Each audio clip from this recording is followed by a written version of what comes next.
We have a treat in store for us today because we are going to hear from one of the great figures of leadership towards all the things that we're talking about today in the 20th century, who continues to serve, I might say, in the 21st century. The Right Honourable David Trimble served in the House of Commons of Britain for over 15 years and is a former leader of the Ulster Unionist Party.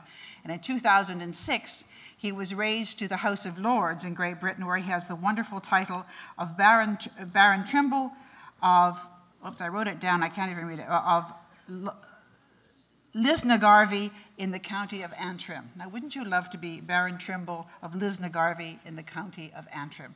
So Lord Trimble, as he is now, joins us today. In 1998, as you all know, he won the Nobel Peace Prize, sharing it with John Hume of the Social Democratic Labour Party, probably one of the least controversial peace prizes in recent years. And they won it for their role in the Northern Ireland peace process. Along with Hume, David Trimble was a driving force behind the Belfast Agreement of Easter 1998, which formed the basis of a peaceful settlement in Northern Ireland after more than 30 years of violent conflict. When the Oslo Accords were signed in 1993, the violence in Northern Ireland seemed to be getting worse than ever. And in fact, if some of you may recall, the Northern Ireland problem looked like it was insoluble at a time when there was great optimism about the prospect of peace in the Middle East. But after 5 years of intricate and tense political negotiations, the Belfast Agreement was agreed in 1998, forming the basis of a peaceful constitutional settlement which still endures today. After the agreement, Lord Trimble became the first Minister of Northern Ireland, steering Northern Ireland through the transition from war to peace in the years between 1998 and 2005. The American leadership expert Martin Linsky, who was a colleague of mine at the Center of Public Leadership at Harvard, has argued that true leadership is rare because leadership consists not just of being at the head of a group, but true leadership consists of persuading your followers to accept loss. And there is no question that Lord David Trimble showed true leadership in his work in Northern Ireland. He showed not only leadership, but bravery and vision in sustaining the peace process against great odds. He faced significant obstacles and opposition from across the political spectrum in Northern Ireland, often from his own party.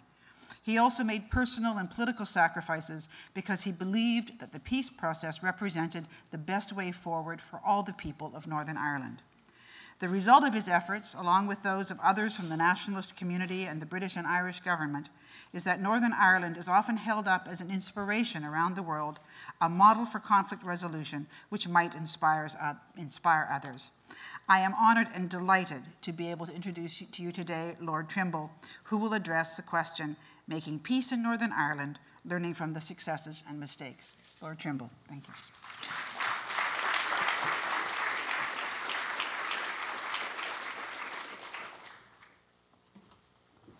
Kim, thank you very much indeed for that introduction. If you'll forgive me, I'm glad that I think there aren't too many Gaelic speakers here who will consequently not give you a translation of Lisnagarvey, because it isn't actually terribly complimentary. And which one do you translate the name? It just happens to be the old Irish name of the town that I live in, which was a natural title then to choose. But as I say, if you translate it into English, it's a slightly different thing. So I just want to tease you with that for the moment. Things. The other thing, the place where I really want to start is this title, which I only discovered the other day, about referring to Northern Ireland and what lessons to learn. Now, I get uncomfortable when people talk about lessons from Northern Ireland, because I think that's not really the right way to look at it. Certainly in the early days, I used to really get irritated with people who would fly in to Belfast and on the basis of a few hours looking around the place would tell us with great confidence what we ought to do. As I say, that tended to irritate me quite considerably. It irritated even more when there was an element of truth in what they were saying, but that's by the way. The basic proposition I'd want to make here is that if there is a situation of this nature, what you need to do is to examine the particular circumstances of that situation with great care. And if you're thinking in terms of lessons from somewhere else, then the danger is that you won't look closely enough at the particular circumstances of the situation. And I think that doesn't treat the situation seriously, and it actually devalues, in your eyes, the person who behaves like that is devaluing the people that are involved in that situation. And I think it is that, crucially, that you've got to look at the unique, specific, and concrete circumstances of any situation. I draw that actually very much from Edmund Burke's famous comment that circumstances given reality to every principle, its distinguishing colour, and circumstances are what render every civil and political scheme beneficial or noxious. Now, if you're looking at the circumstances, when you've got a terrorist situation or a place of grave social problems, then you should start thinking about what are the causes.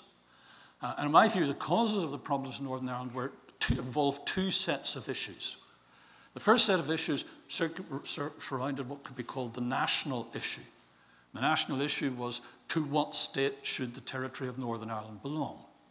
Should it continue to be part of the United Kingdom? Or should it be, as the Irish Republicans wanted, should it form part of an all-Ireland state independent from the rest of the United Kingdom? That was the national issue. The other set of issues can be regarded or summed up under the title of minority grievances. Now, those grievances were expressed at the time the Troubles arose in the late 60s, early 70s, in terms of gerrymandering, political boundaries, discrimination in the allocation of houses and jobs, and a number of other issues. Now, I don't want to get into a detailed argument on this. I've obviously got views myself. There is a certain amount of substance in those issues, but they can be pressed too far. And in fact, actually, the extent of social disadvantage or discrimination was actually at the lower order, the end of the nature of things, in my view. But as I say, I don't want to get into an argument on that. I think, however, that behind the question of the specific issues on housing, jobs, political issues and matters like that, that lying behind that, the real grievance, and this became clearer to us, and I'm speaking with hindsight, it became clearer to us during the negotiations that led up to the agreement in 1998, that the real grievance was a sense of exclusion from society, and a sense that they were in some ways being humiliated by the processes of the operation of government there.